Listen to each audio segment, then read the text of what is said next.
Hello, people. Hello. Welcome back. And welcome back to me too, y'all. Just been going through a little move and stuff, so I haven't been on here much. And I said I would be on, but that shows, humans are inconsistent, aren't we? But anyways, today I'm gonna read out of "You Need to Do the Thing You Can." Each day a new beginning. So the message today is you must do the thing you think you cannot do. So if you think you cannot do something, reach beyond your limitations and do it. It makes me think of, like, let's say when I was raising my daughter.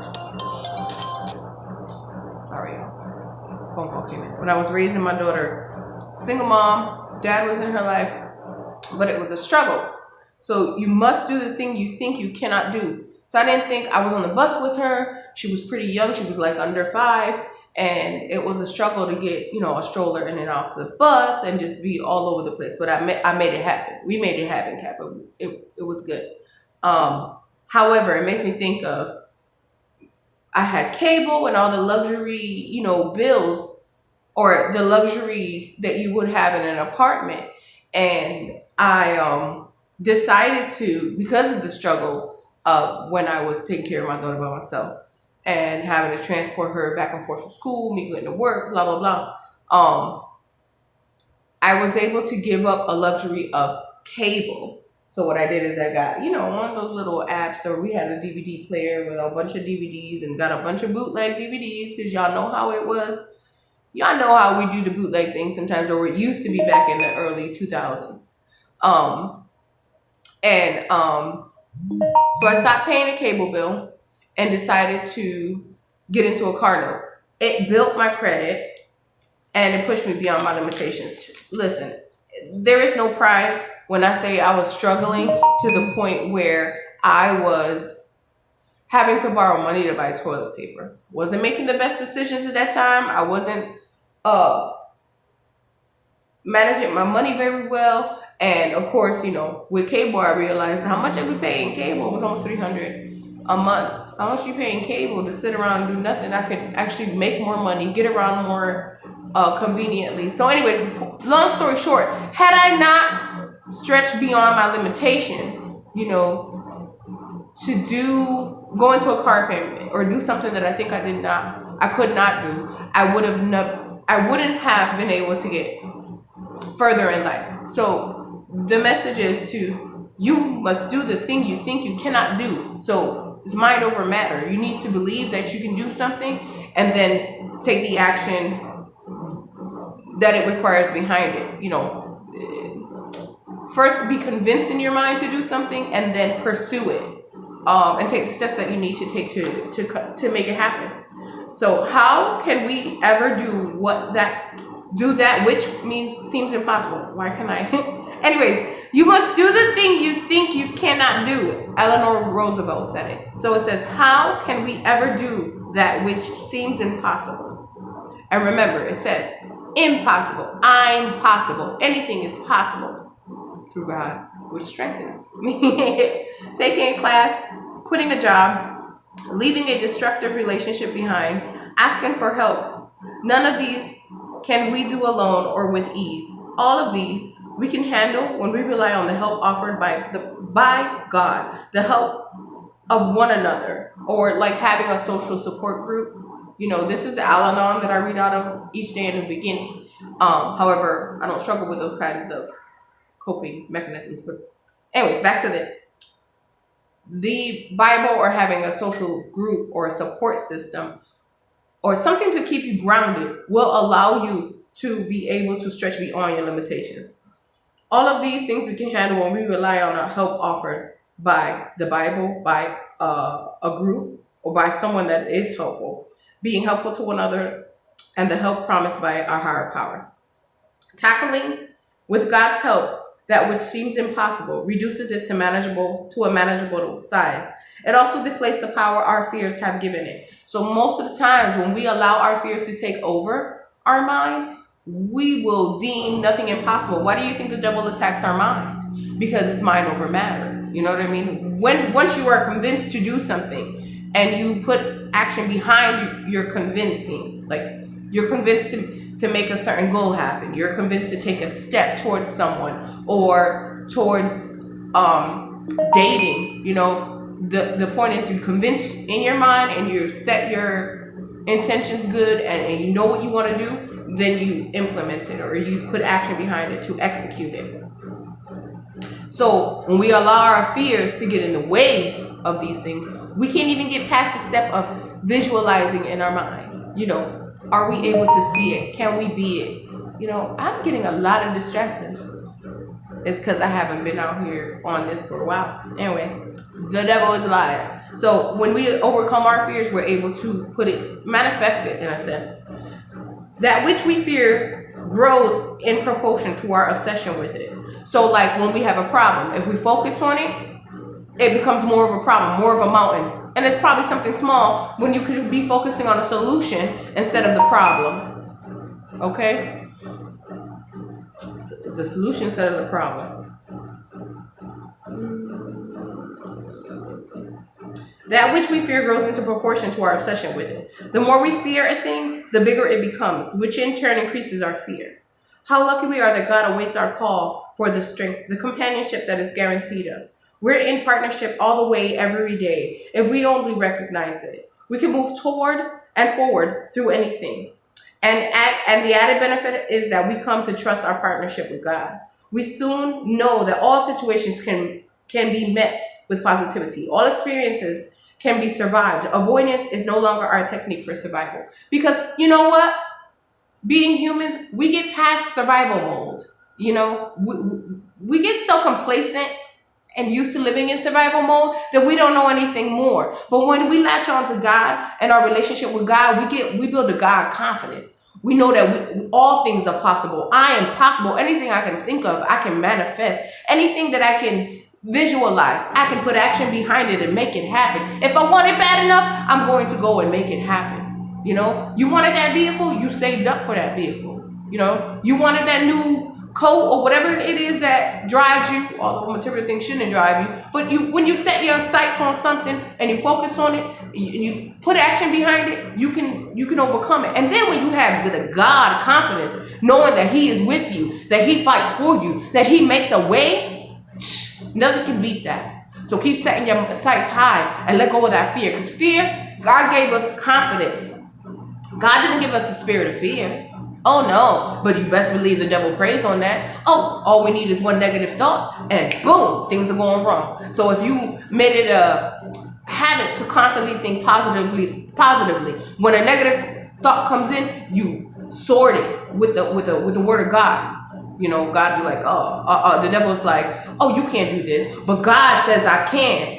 Oh, you're not qualified for this, but God says I'm qualified in His eyes. It's already mine. So we're not only talking that, we start believing that. When we start believing that and we walking in God confidence, anything is possible. I am possible.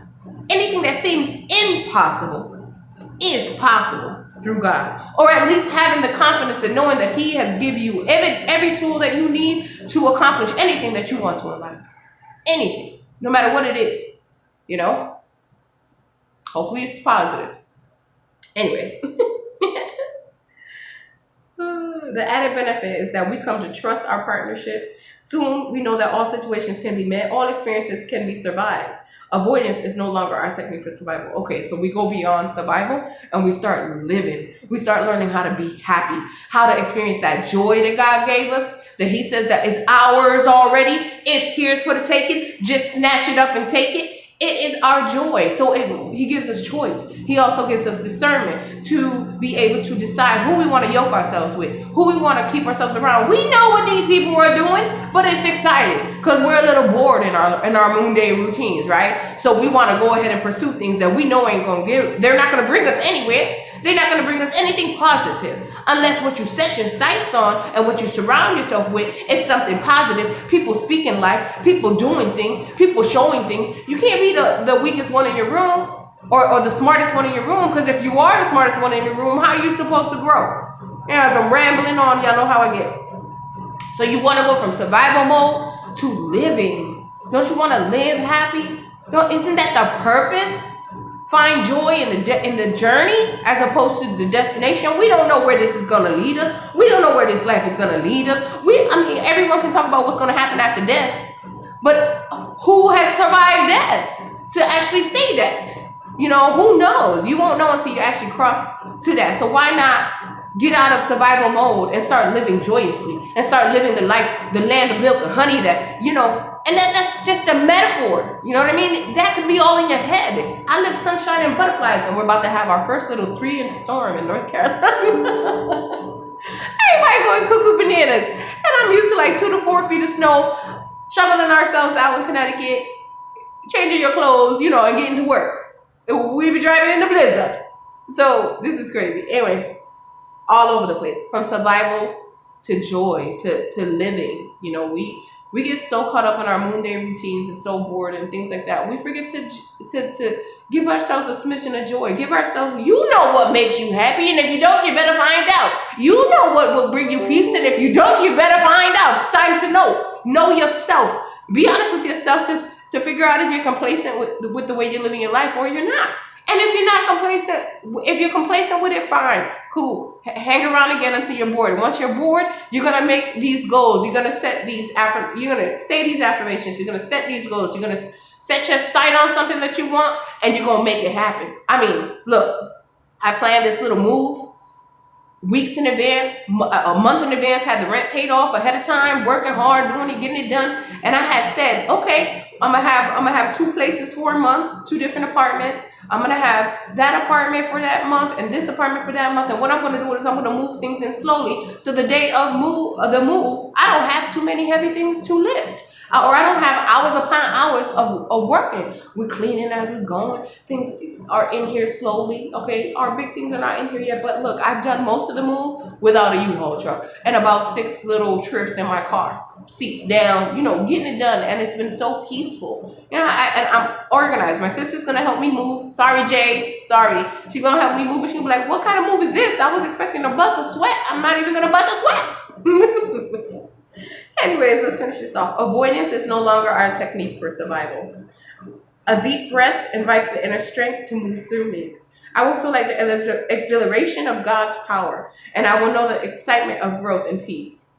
I'm in prime example. My little goals for moving might seem small, but it's towards, God's timetable is different. It's towards progress in life. It's towards, the testimony that I have about how I ended up out here is amazing. And for me to be able to latch on to God on this journey, take a leap of faith, and be able to sustain myself through God, sustain the strength, the mental clarity to make the right decisions, just latching on to Him regardless of what has happened to get me to this point in my life. I know there's so much more, and they're just steps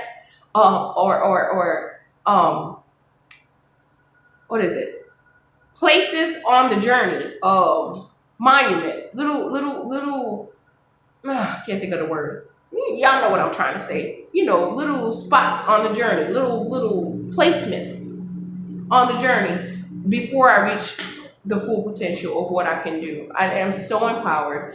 I'm walking in God confidence because it doesn't allow fear to get in at all. So sometimes when things are feeling like it's about to get hectic or you don't know what to do, a problem presents itself.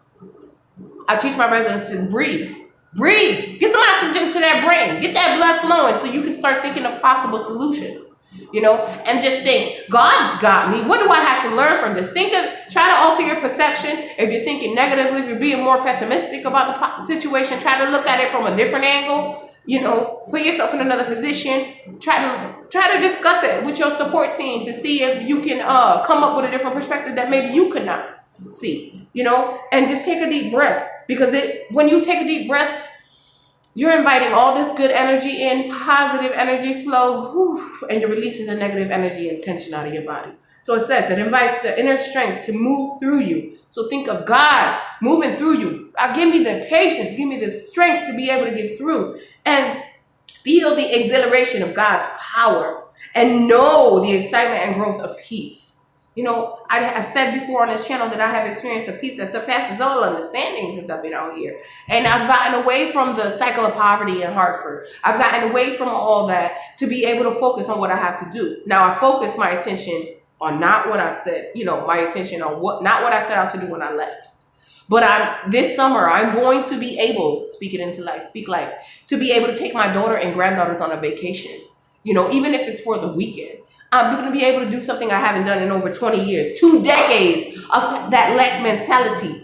You know, I had to extract myself from the depression, extract myself from the cycle of poverty, extract myself from that environment to be able to take a leap of faith towards something new, to see if I can still, if I really was as resourceful as I thought I was when I was in Connecticut. Can I really manage? Did I really get through that? So when you're looking back at all that, you go from survival mode to joy, to living. So this year will be the year that I'm able to make the moves that I need to make. And I'm not saying my hard work is over, because it's far from that. However, I cannot wait to see the joy that I'm able to experience in those little landmarks, the little times when you're stuck in your rigmarole and your mundane routines, when you take time out to take time for yourself, to do something for your self-care, to really, really take care of yourself.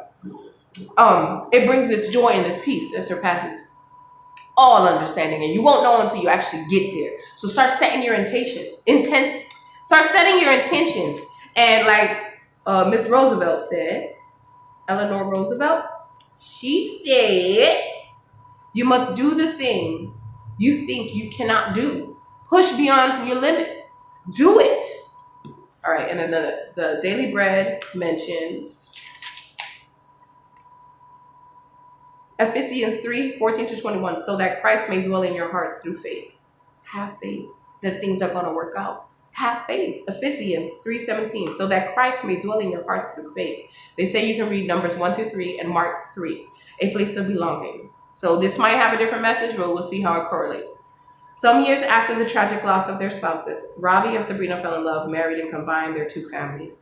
They built a new home and named it Havilah, a Hebrew word meaning writing in pain, and to bring forth. It signifies the making of something beautiful through pain. Okay, so that is the ticket there. The making of something beautiful through pain. Pressure busts pipes. With love comes pain. You endure it with the night, but joy cometh in the morning. So oh, I'm sorry. That was a personal joke, like an insider. Somebody will get it. So it says, it signifies the making of something beautiful through pain. The couples says that they didn't build the home to forget their past, but to bring little from the ashes. Oh, to bring life from the ashes, rising like a phoenix. You know what I mean? To celebrate hope for them. It's a place of belonging, a place to celebrate life, and where we all cling to the promise of a future. The promises, God's promises, because God promised you certain things, and if you don't check the Bible out, you won't know what He's promising you. He's promising you certain things, and He will come through. He will be the only person, the only entity, the only higher power, and the only person that will come through for you. And that person ain't even human. So if He got your back, if this energy has your back, how can you not have faith? How can you not, so that Christ may dwell in your hearts through faith? How can you not have faith that all things will work out for my higher good? All things are going to work out for your higher good. Whether it is pain you're going through now, it's teaching you a lesson. So pay attention, learn, stay woke, so that you don't have to, when it's presented again, that little test, when it's presented again, you'll be able to tackle it. You'll be able to acknowledge it, see it, be aware of it, and pass your test. Pass your test, because God is going to test you when you go through yours. That's why some people will go through the same things over and over and over again until they get it right. And you know what's right. You're going to feel that push and pull. Back to their story. That's a beautiful picture of our life in Jesus. He pulls our life from the ashes and becomes for us a place of belonging. When we receive Him, He makes us home. He makes His home in our hearts. Ephesians 3:17. He makes His home in our hearts. So my friend told me once that I feel like you are home because I'm walking in love and light, because I'm walking righteously, because I'm walking what I talk. What I'm telling y'all, I'm walking it. And yes, I'm human. There are times when I fall short. There are times when I revert back, but I know exactly where to go to get back on track. I know exactly what's in my heart, and I know that what's not for me and does not serve me, I have to leave behind. Because I want only what's for my higher good. I want what's best for me, you know? And God wants what's best for me. So if I keep him in mind in everything I do, keep him in my heart, you know, so that Christ may dwell in your hearts through faith. And know that all things are going to work out no matter what things look like. No matter what your situation looks like, it's not going to be like that in 6 months. It's not going to be like that in 3 months. This too shall pass. Have faith that things will get better. So, he makes his home in our hearts, Ephesians 3:17. God adopts us into his family through Jesus so that we belong to him. 1:5-6. Although we go through painful times, he can use even those to bring good purposes in our lives. Purpose. There is a purpose to the pain. There is a purpose to the struggle. There is something you need to learn from it to help you augment into the person that you are supposed to be, your higher self, your better self. You know? Daily, we have an opportunity to grow in our understanding of God. And as we enjoy his love and celebrate what he's given us, in him there's a fullness to life that we couldn't have without him. 3:19. And we have the promise that this relationship will last forever. Jesus is our place of belonging, our reason to celebrate life, and our hope now and forever. So that's the only thing that will last forever. Things may come and go. People may come and go. Seasons are going to come and go. But Jesus, God, you know, God, the entity, your higher power, your universe, will be there for you. Will have your back. Know that what you're going through is for your highest good. So ask yourself this. In what ways has Jesus changed your life? In what ways can you think Jesus changed your life? And what does it mean for you to belong to Jesus? So for me, my whole testimony, every topic I talk about just based on these books and then showing it how it applies to my life or how I can perceive it based on my knowledge to apply to my life. I try to give you guys answers to what they're asking. So this is what I do. I'm sharing my testimony. This is how Jesus changed my life. I came from poverty, the cycle of poverty. I came from abusive relationships, a lack mentality, a mentality thinking that I don't deserve love and I don't deserve to be treated well. There's something that I'm overcompensating for. I'm constantly giving back. Jesus, God, universe, creator, light, love, his strength has pulled me out of that to know that there is better, to know that I'm worth it, to know that I'm worthy, to know, to learn of his promises and know that those are mine. It's there for the taking if I want it bad enough. You know what I mean? He's changed my life for the better. My perception, the way I'm thinking, all the struggles I've been through, all the turmoil has brought me to this point where I want to share my testimony, where I want to share how God is presenting these opportunities for me to learn. And I just want to show y'all how to get there. This is what's working for me. It might not work for you, but this is what's working for me. Continuously reading, reflecting, looking around, staying awoke to the situations in my life and being mindful of the people around me and how I behave towards them. Your behavior is everything. Your choices are everything. What does it mean for you to belong to Jesus? It means I'm protected. For me, it means that I'm protected, and I feel like all of us have this for the taking. God is within us. It is a state of mind. He has already planted all the tools that we need inside of us. But once we realize that, we're a weapon, you know what I mean? We'll be